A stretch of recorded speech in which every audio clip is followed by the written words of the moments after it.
Students, तो आज CDP के ये आपका 5th वीडियो आज है। जैसे कि आपको पता है कि अभी तक 4 वीडियोस कंप्लीट हो चुके हैं 30-30 क्वेश्चन के, यानी टोटल 120 क्वेश्चन का प्रैक्टिस कराया जा चुका है। अगर आपने उन वीडियो को नहीं देखा है तो डिस्क्रिप्शन में लिंक दिया गया है, आप उसे जाकर ज़रूर देखें। ये आपके एग्ज़ाम में काफ़ी महत्वपूर्ण भूमिका निभाएंगे। ये एकदम लेटेस्ट पैटर्न पे बनाए गए हैं। इसमें टोटल 30 क्वेश्चन है। आप कमेंट करके बताएं कि आपको 30 में से कितने क्वेश्चन सही हो रहे हैं। ठीक है, तो चलिए पहला क्वेश्चन देखते हैं। क्वेश्चन है, निम्नलिखित में से कौन सा स्थूलगामक कौशलों का उदाहरण है। स्थूलगामक कौशल के बारे में पूछ रहा है। प्रश्न को बहुत ध्यान से देखना है। चित्र बनाना स्थूलगामक कौशल नहीं है। सुई पकड़ना ये भी नहीं है। तेज चलना, धागे में मोती पिरोना ये भी नहीं है। तो जो आपका ऑप्शन होगा उससे हो जाएगा, तेज चलना एक स्थूलगामक कौशल का उदाहरण है। अगले प्रश्न में चलते हैं। प्रश्न है, विकास का अधोगामी सिद्धांत बताता है कि विकास किस ओर से किस तरफ बढ़ता है। विकास किधर से बढ़ता है, तो केंद्र से बाहर की तरफ बढ़ता है। ये बहुत ही पॉपुलर क्वेश्चन है, ये आप सभी को पता है। अगले प्रश्न में चलते हैं। निम्नलिखित में से कौन से समाजीकरण के द्वितीय कारक हैं। समाजीकरण के द्वितीय कारक कौन से हैं, तो विद्यालय, किताबें, मीडिया और माता पिता। तो माता पिता जो होते हैं वो प्रथम होते हैं, ठीक है, यानी जो परिवार होता है वो प्रथम होता है। तो इसलिए जहाँ जहाँ ऑप्शन आ रहा है आपका 4, उसको आप एलिमिनेट करके कट कर सकते हैं। तो ये आपका 3 ऑप्शन कट गए। जो चौथा ऑप्शन है ये आपका सही हो जाएगा। विद्यालय द्वितीयक होता है, किताबें द्वितीयक होती हैं, मीडिया द्वितीयक होती हैं, परिवार में या माता पिता जो होते हैं प्रथम कारक होते हैं। अगले प्रश्न पे चलते हैं। जिन पियाजे के संज्ञानात्मक विकास के सिद्धांत के अनुसार किस अवस्था में अधिकांश बच्चे सक्रियाओं पर क्रियाएं करने लगते हैं और उन्हें परिकल्पनात्मक निगमनात्मक सोच विकसित हो जाती है। तो ऑप्शन है संवेदीगामक, पूर्व सक्रियात्मक, मूर्त सक्रियात्मक या फिर औपचारिक सक्रियात्मक। तो जो आपका सही जवाब होगा वो होगा औपचारिक। अगले प्रश्न में चलते हैं। जिन पियाजे ने अधिगम की प्रक्रिया में किससे महत्व दिया है। सीखने की तत्परता पे महत्व दिया है, पहला ही ऑप्शन सही है। नकारात्मक वाला होगा नहीं, प्रतियोगी भावना उनका है नहीं, क्रियात्मक स्थिरता है नहीं। अगले प्रश्न में चलते हैं। अमरजीत नियमों को स्थिर मानती है और इस बात की अनुशंसा करती है कि सभी को इन नियमों का अनुसरण करना चाहिए, चाहे उनकी व्यक्तिगत स्थिति किसी भी प्रकार की क्यों ना हो। लॉरेंस कोहलबर्ग के नैतिक विकास सिद्धांत के अनुसार अमरजीत इस समय किस अवस्था में है। तो क्या करें, नियमों को मानने पे बल दे रही है, तो जो है ऑप्शन 4 हो जाएगा, कानून व्यवस्था उन्मुखी वाला। ठीक है, बाकी आपके ऑप्शन गलत हो जाएंगे, आपका 4th हो जाएगा। ठीक है, अगले प्रश्न में चलते हैं।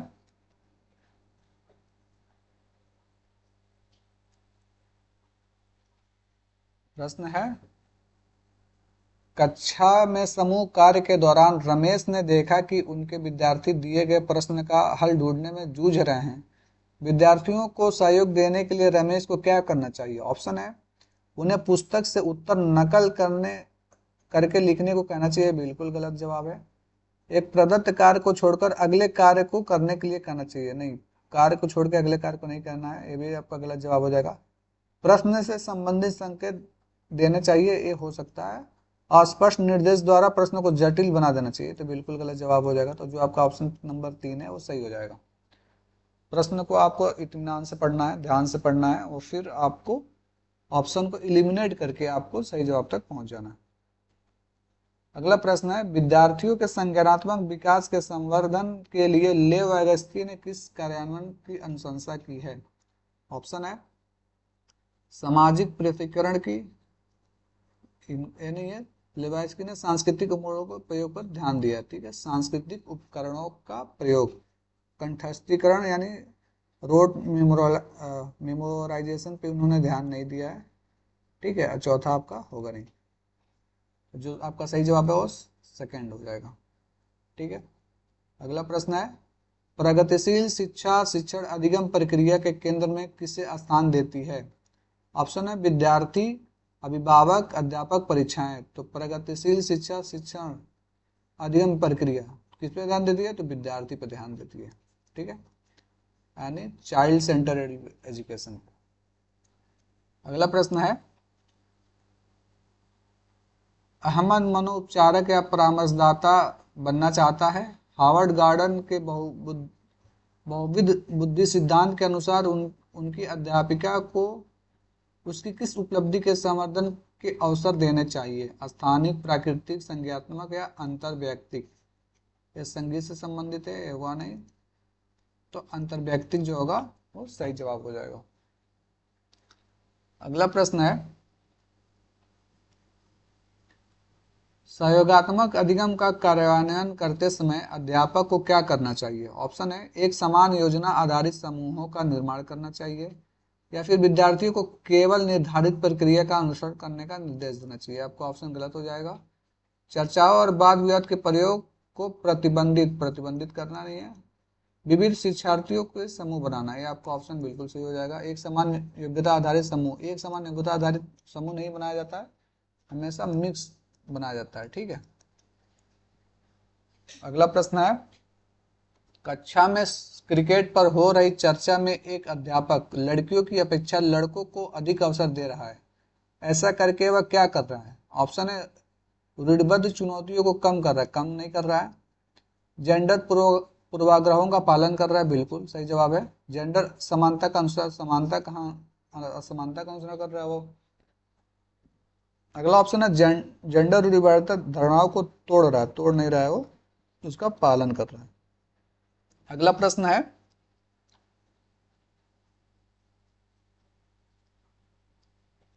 विविध पृष्ठभूमि से आए शिक्षार्थियों वाली कक्षा में अध्यापक को क्या करना चाहिए? ऑप्शन है, परीक्षा में उनके निष्पादन के आधार पर विद्यार्थियों को समूह बनाना चाहिए। नहीं, निष्पादन के आधार पर समूह नहीं बनाना चाहिए, आपका ऑप्शन गलत हो जाएगा। सभी से सफलता की अपेक्षा करनी चाहिए एवं बनाए रखनी चाहिए, ये बिल्कुल सही जवाब है, पॉजिटिव है। विद्यार्थियों के सामाजिक आर्थिक प्रसंग के आधार पर उनका वर्गीकरण चाहिए। सामाजिक और इकोनॉमिक और सोशल के हिसाब से उनका वर्गीकरण नहीं किया जाता है। मानकीकृत पाठ्यचर्या और आकलन की विधियों को अपनाना चाहिए, ये भी आपका सुटेबल आंसर नहीं है, जो आपका सही आंसर होगा वो सेकंड हो जाएगा।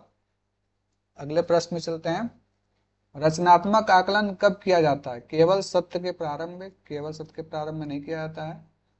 सभी विद्यार्थियों के लिए पूरे सत्र के दौरान? बिल्कुल सही जवाब है, केवल सत्र के अंत में भी नहीं होता, और केवल उन विद्यार्थियों के लिए नहीं जो अधिगम चुनौतियों से जूझ रहे हैं। ये तीनों आपका ऑप्शन गलत हो जाएगा, जो सेकंड है वो आपका सही जवाब हो जाएगा। अगला प्रश्न देखते हैं,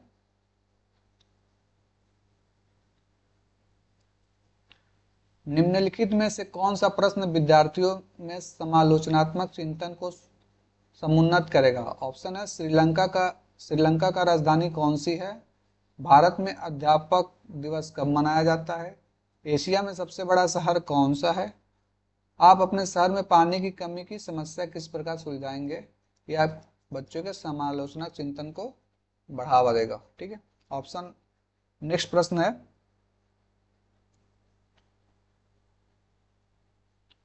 समावेशन की अवधारणा हेतु निम्न किसकी आवश्यकता है? ऑप्शन है, विविधता और व्यक्तिगत भिन्नताओं के लिए सम्मान, आकलन के लिए मानकीकृत परीक्षण, अध्यापक केंद्रित शिक्षण शास्त्रीय प्रविधियां, विद्यार्थियों का नामीकरण और पृथक्करण। तो इसका जो सही जवाब होगा इस प्रश्न का वो है विविधता और व्यक्तिगत भिन्नताओं के लिए सम्मान। अगले प्रश्न पे चलते हैं, पैटर्न वैकल्य किस क्षेत्र में प्रत्यक्ष रूप से चुनौती प्रस्तुत करता है? भावात्मक नियमन में, शारीरिक समन्वय में, सामाजिक अंतक्रिया में, लिखित वस्तुओं के बोध में। तो यहाँ पर डिसलेक्सिया के बारे में पूछ रहा है, और डिसलेक्सिया किससे संबंधित हुई है? तो पढ़ने संबंधित होती है, लिखित वस्तुओं के संबंध में होती है। ठीक है, अगर डिस्ग्राफिया होगी तो और अच्छा है, मगर यहाँ पे डिसलेक्सिया दे दिया तो पढ़ने से संबंधित ही है, शारीरिक और सामाजिक से उसका कोई लेना देना नहीं है। ठीक है, जो लिखित के लिए मेन होता है वो होता है डिस्ग्राफिया, यानी लिखने में जो दिक्कत आती है। अगला प्रश्न है, स्वलीनता से ग्रस्त विद्यार्थियों हालांकि कुछ क्षेत्र में विभिन्न चुनौतियों का सामना करते हैं, लेकिन उनके पास का मजबूत पक्ष भी है। ठीक है, यहाँ पर रिक्त स्थान है, इस ऑप्शन को देखना है। अध्यापक जिसका इस्तेमाल शिक्षण अधिगम प्रक्रिया में कर सकते हैं। सूक्ष्म शिक्षण पर ध्यान देने से, सामाजिक संप्रेषण या फिर स्वयं को बड़े समूहों के सामने बिना हिचक के व्यक्त करने से, या फिर दैनादिक में जल्दी जल्दी परिवर्तन के प्रति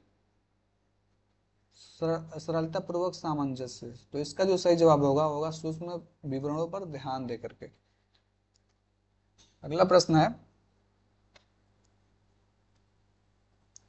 दृष्टिबाधिता से जुड़े विद्यार्थियों के साथ शिक्षण करते समय किस विधि माध्यम का प्रयोग से बचना चाहिए। ठीक है, तो श्यामपट्ट पर लिखित वस्तुओं की मौखिक रूप से व्याख्या करना दृष्टिबाधित है, तो श्यामपट्ट पर लिखने से कोई मतलब है नहीं। स्पष्टग्राही मानचित्र देना, सहायक उपकरणों के प्रयोग की अनुमति, अधिगम के आकलन के लिखित परीक्षण देना। तो ये ऑप्शन जो प्रश्न है उसके हिसाब से इस प्रयोग से बचना चाहिए। ठीक है, बाकी ये मौखिक व्याख्या देंगे तो दृष्टिबाधित है तो सुन तो सकता ही है। पूर्वग्राही मानचित्र देने से, स्पर्शग्राही मानचित्र देंगे तो स्पर्श करके वो चीज़ों को समझ सकता है। सहायता उपकरण के प्रयोग की अनुमति देना, ये भी सही है। तो जो ऑप्शन के अकॉर्डिंग किससे बचना चाहिए वो है ऑप्शन नंबर 4। ठीक है, अगला प्रश्न है, निम्नलिखित में से कौन सी विशेषता प्रतिभाशाली विद्यार्थियों की नहीं है। ठीक है, इसमें कौन सी विशेषता नहीं है। ऑप्शन है, औसत से अधिक बुद्धि स्तर, उच्च स्तरीय समस्या समाधान कौशल, ये भी उनका प्रतिभाशाली बच्चों की क्वालिटी है। कौशल पर निपुणता प्राप्त करने के लिए उच्च स्तरीय अभिप्रेरणा, ये भी उनकी क्वालिटीज में आएगी। जानकारी को ग्रहण करने में धीमापन, जो प्रतिभाशाली बच्चे होते हैं वो जल्दी सीखते हैं, धीमापन नहीं होता उनमें। तो इसलिए आपका ऑप्शन 4 सही हो जाएगा, क्योंकि हमें निगेटिव निकालना था ना, निगेटिव जानना था। अगला प्रश्न है, दो शब्द हैं, दो रिक्त स्थान है, उसमें आपको फिल करना है। ऑप्शन प्रश्न पहले देख लेते हैं। एक अध्यापक को विद्यार्थियों को योग्यता के, रिक्त स्थान है, परिप्रेक्ष्य और अधिगम को प्रक्रिया मानने के लिए प्रोत्साहित करना चाहिए। तो एक अध्यापक को विद्यार्थियों को योग्यता के वृद्धिबोधक, परिप्रेक्ष्य और अधिगम को एक सक्रिय प्रक्रिया मानने के लिए प्रोत्साहित करना चाहिए। ऑप्शन ए सही हो जाएगा। नेक्स्ट है,